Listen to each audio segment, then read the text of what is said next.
BJP যদি পশ্চিমবঙ্গে যেতে তাহলে সবচাইতে যেটা ভয়ঙ্কর ক্ষতি হবে সেটা হচ্ছে আমাদের বাঙালিত্বটাকে ওরা চিরকালের মতো ধ্বংস করে দেবে।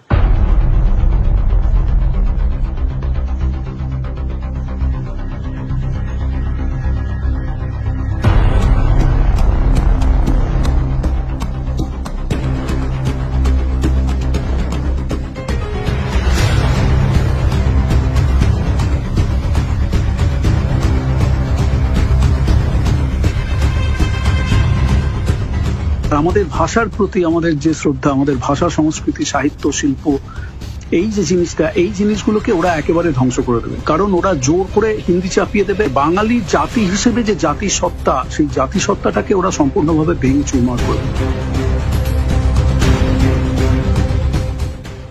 ওরা গণতন্ত্রে বিশ্বাস করে না, গণতন্ত্র, বাক স্বাধীনতাতে বিশ্বাস করে না। ওরা এগুলোকে কাজে লাগাচ্ছে, ঠিক হিটলার যেভাবে কাজে লাগিয়েছিল।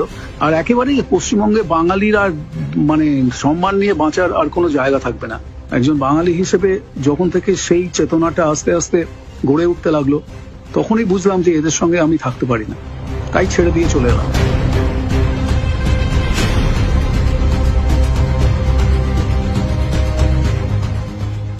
এদের এই ঘৃণার রাজনীতি, বিদ্বেষের রাজনীতি, আর ভয়ঙ্কর সাম্প্রদায়িকতা, মুসলমান বিদ্বেষ, খ্রিস্টান বিদ্বেষ, আর যত সমস্ত প্রমিস গুলো করছে সেগুলো একেবারে ঠুনকো। এগুলো কোনো অর্থই হয় না। একদিন প্রমিস করছে 75 লাখ চাকরি তৈরি হবে, তার পরের দিন ওয়েবসাইট থেকে সেটা তুলে দিচ্ছে।